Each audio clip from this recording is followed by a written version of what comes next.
We'll talk about the sin of self-abuse. Now, it's all sin, but we're going to get into some details. But for those who are very practical and just want to know, well, what to do, and that's it.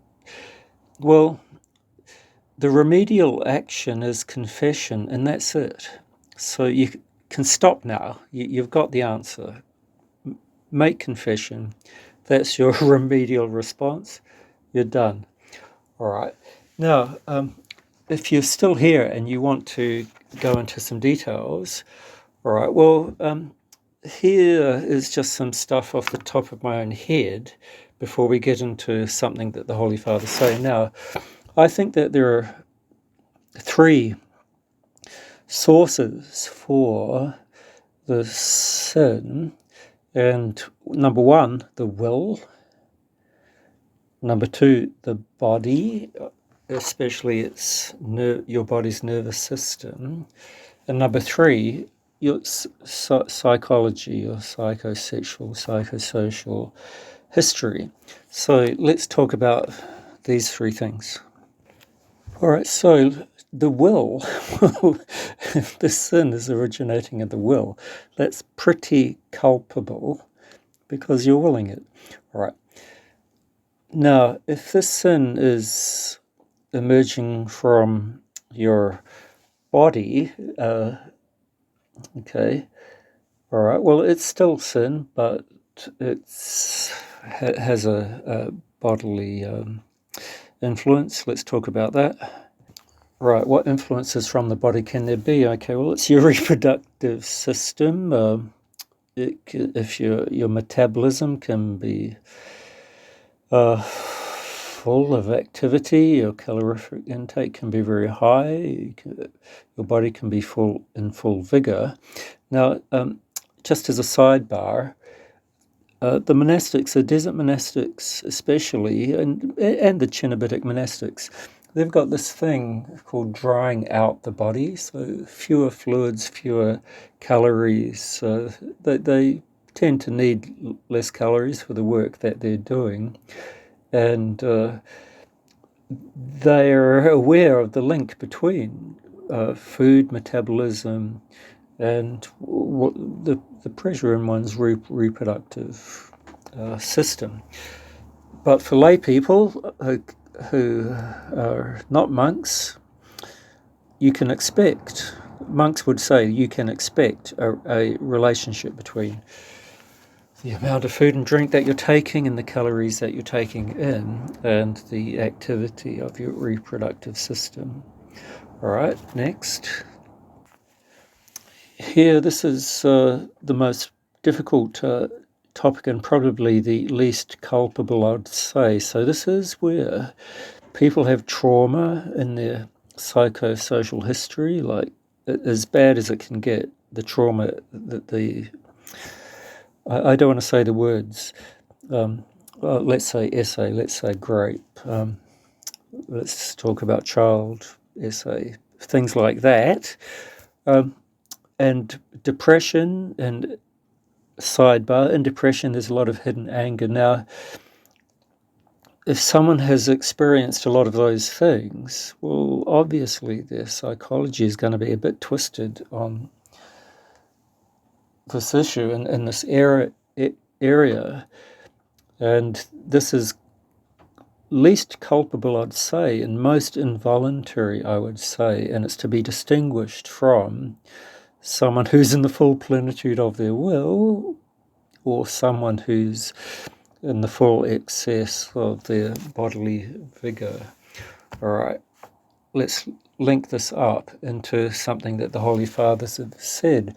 So in the Philokalia somewhere, one of the Holy Fathers, he wanted to know regarding the sin of lust and sexual desire, is it coming from his mind or is it coming from his body? And he prayed about it and he came to the conclusion that it actually comes from both. It can come from both. So in your will, in your mind, you can go fishing for this kind of thing and that can activate your body. Or your body can be vigorous and self-activating in your reproductive system, and that can that can trigger your mind to come on to this topic. Now, if it is both, there can be a bit of a loop going on. It's a two-way thing between mind and body. Now, once that happens, your mind can be deceived. You can think that you're thinking, but actually your body has overtaken your mind a bit here, and it can be quite puzzling if you aren't aware of the deception that can go on in your self-awareness. All right, another story from the Holy Fathers. He said he can be there in a state of grace, well, I don't know, aware of grace, and suddenly nothing changes in his environment, but there's a switch. Something switched inside himself, and he sensed a switch. And so, now I want to relate that to a bit of modern neurobiology, from what I understand it. So, I suggest that if you haven't done so already, pay attention to the autonomic nervous system. And it has two modes. It has its sympathetic mode and its parasympathetic mode. Now, the parasympathetic mode includes reproductive functions. All right, I'm not going to dive into this, but you can do that. You can do that. Search autonomic nervous system, search sympathetic and parasympathetic modes of that.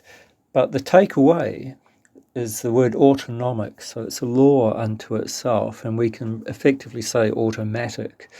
And once the reproductive function of the parasympathetic mode of your autonomic nervous system is engaged, that switch that the Holy Father was mentioning,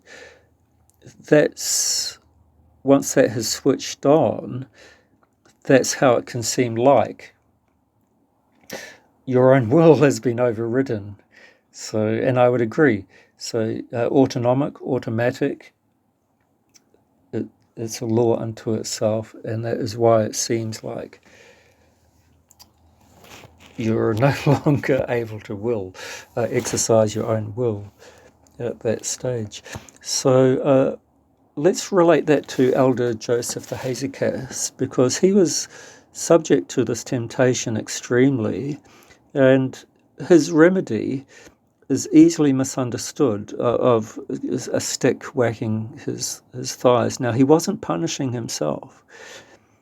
I think what was happening was that the shock of the beating was snapping him out, his nervous system out of its parasympathetic mode and back into stasis or homeostasis.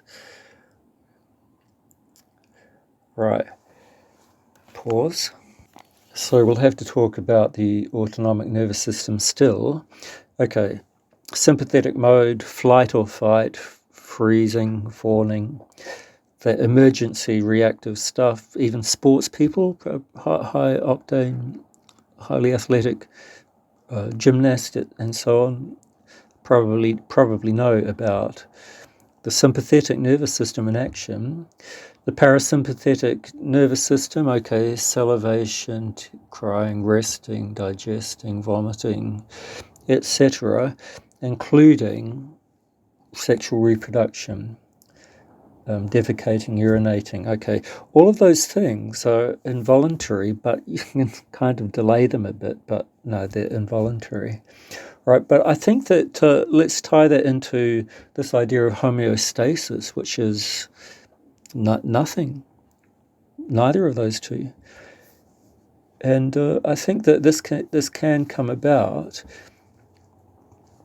either through natural techniques that are godless. I think fakirs, swamis can slow their heart rate down in the same way that scuba divers can slow their own heart rate down. I know it's slightly off topic from what we're talking about, but in terms of homeostasis or freedom from both sympathetic and parasympathetic modes of one's autonomic nervous system, I think the Lord's grace can engage here. And when we hear the Holy Fathers, including Saint Ignati Brianchaninov, they like to quote, "Holy fire cools the blood." And I think they're talking about that state of homeostasis here. And the monastic life is geared to keep us immersed in this state, hopefully, of homeostasis, if you want to get technical about it, but living by grace.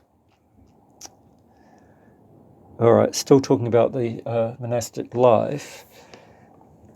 The wisdom is for monks and young monks, healthy, vigorous monks. They might expect some involuntary nocturnal event in their sleep without imagery, without mental activity, maybe 2 or 3 times a year. So I think if that's true, that's the benchmark for probably as good as it might kind of get for for young men in this position. All right, pause. Now I want to come to the whole point of why I'm doing this video, because with a bit of wrong theology, this sin can send some young men into despair, and it shouldn't do that. But I think the internet can propel some young men on this issue into despair of their own salvation. But this is wrong theology. This theology implies that you have to be in some kind of Catholic state of grace, or have to be absolutely sinless before you come into the kingdom, or before you approach the Lord. But I would say that a more orthodox theology and practice is to remember our distinction between voluntary and involuntary sins. Okay, sidebar. Elder Paisios was talking about that monk who had been addicted to alcohol from his infancy in order to keep him as a baby quiet during the Turcocratia. And he died having reduced his alcoholic intake to just 2 drinks a day, which was a massive reduction from his life. But he died still drinking. But I think Elder Paisius was assured of his salvation. So the takeaway here is that, we might not have overcome our involuntary sins before our death, but that alcoholic monk was repentant, and he was living off grace as best he could, and the Lord knew when to take him. And the Lord forgives sins, and he forgives voluntary sins, and he forgives involuntary sins when we are repentant for either of those. Okay, sidebar. Well, what's the relationship between voluntary and involuntary sin? So we're going to rename involuntary sin by the name passion, patia, and a passion is a sin that is so ingrained that it's actually so habitually strong that it's not amenable to the immediate exercise of our will. But St. Mark the Ascetic says, well, there's the way that an ordinary sin became a passion was we repeated it so often, and it became so ingrained, and it became one among many other sins, but became one of the major ones, that it became automatic, habitually automatic, and that happened bit by bit, and it happened through our sink into a whole morass of sins, and we lowered our spiritual condition generally so far that we became insensitive to holiness, and we became steeped in habitual sin so strongly. And St. Mark says, the way out of that is just to step by step back out slowly, little by little, and improve your general spiritual condition with the little improvements that you can make.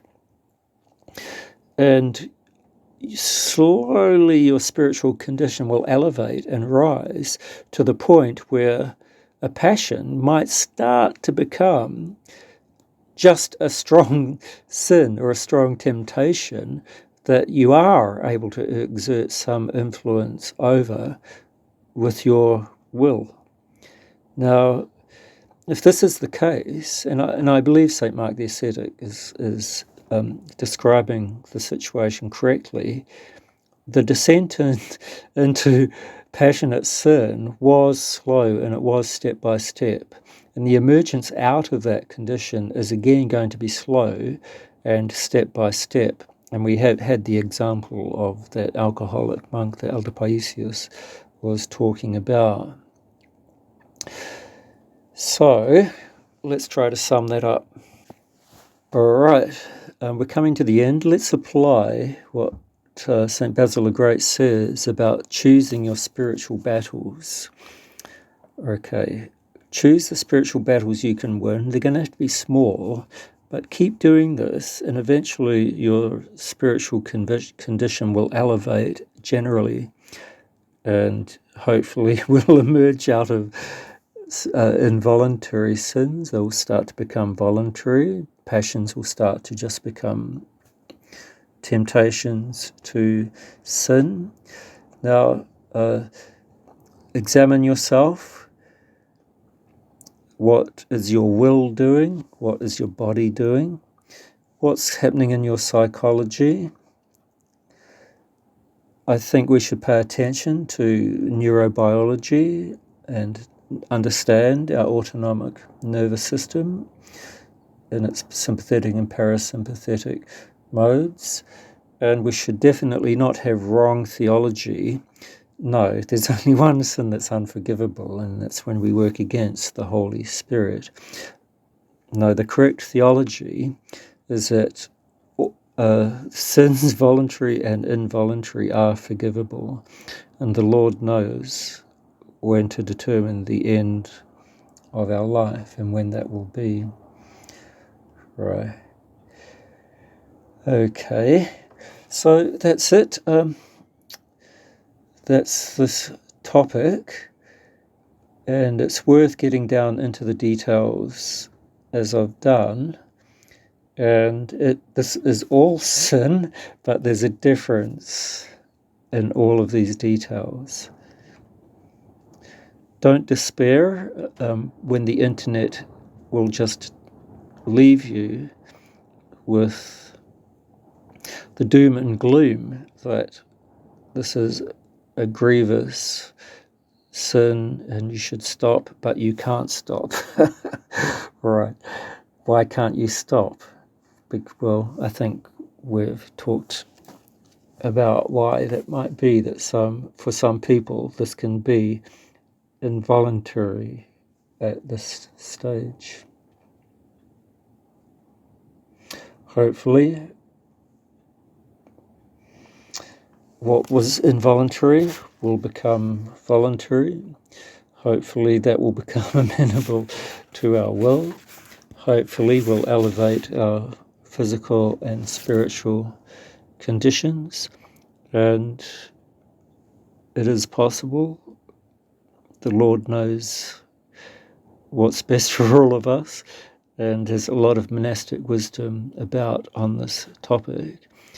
It can get a little bit exaggerated if you're coming from especially a neurotic Catholic monastic background, but also if there for anyone who has trauma and depression in their background, there can be an immediate link to this kind of sin that I would say is the least culpable of all, because it is fulfilling some screwed up psychological need that a person probably isn't in control of at the stage that they're at. That's it. All right, here's a postscript to round up a few points that might be easily misconstrued. All right, now, I talked earlier about how the two-way street between one's mind and one's body can leave the mind a bit confused and puzzled, because the mind might think that it's making choices and might think that it's thinking, but it actually just might be overtaken by the energy of one's body in its parasympathetic mode with regard to the activation of one's reproductive system, and one might not realize that. So let's contrast that situation with the uttermost extreme historical example of someone in the full power of their will choosing this sin, and that figure is the Marquis de Sade, who, according to his philosophical, I would say religious outlook on life, chose to immerse himself in the most depraved, extreme and bizarre and perverse sexual experiences that can possibly occur in this world. And he did that out of his will. Now, there are, shockingly enough, lesser degrees of libertinism and sexual license that a lot of people are applying to themselves. So the takeaway here is libertinism and sexual license. I would say this is coming from one's will, right?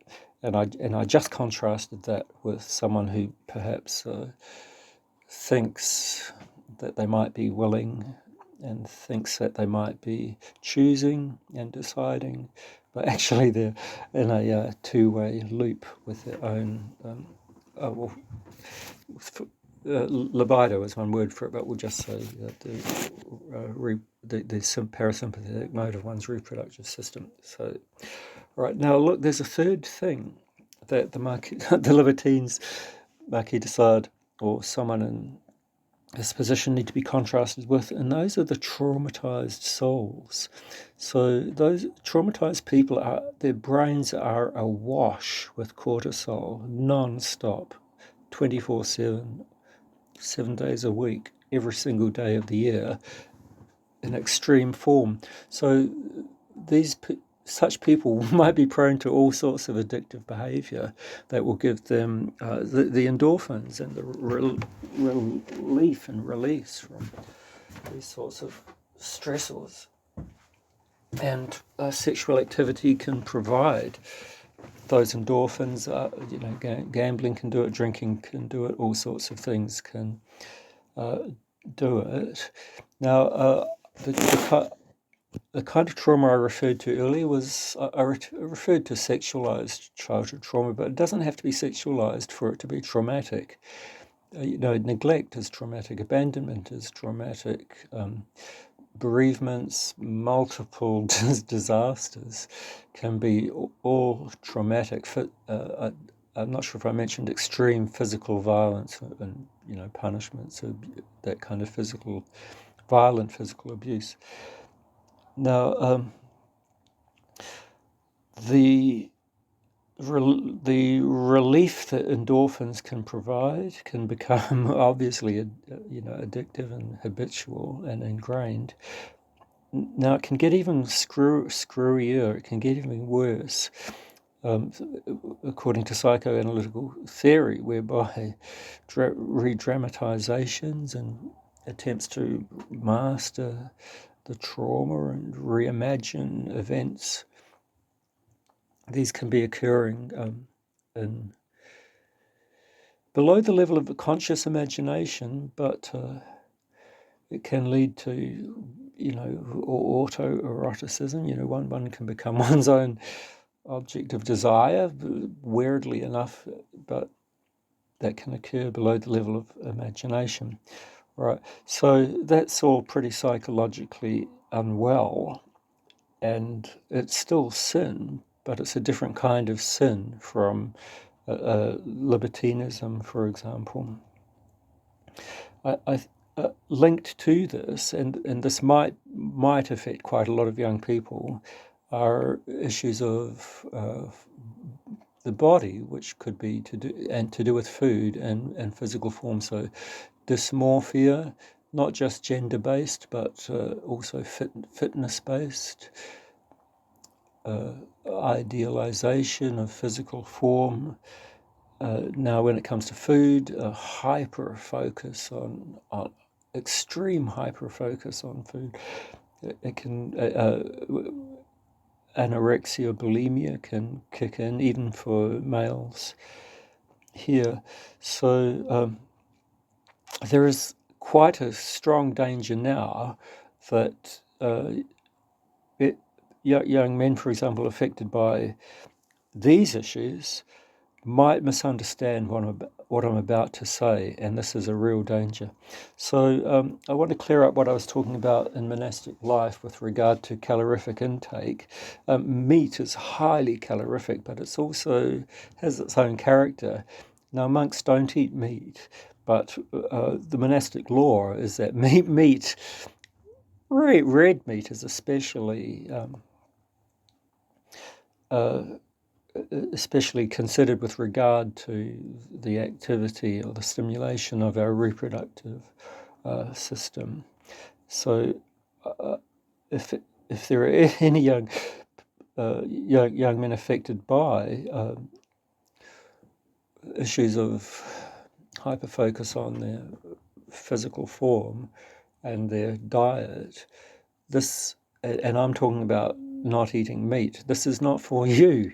This is not life advice for young men in this position. The not eating of meat by monks requires the whole monastic way of life, which basically is prayer from sun up to sundown, and even from sundown to sun up. Like even in the night, even in your sleep, you can be praying.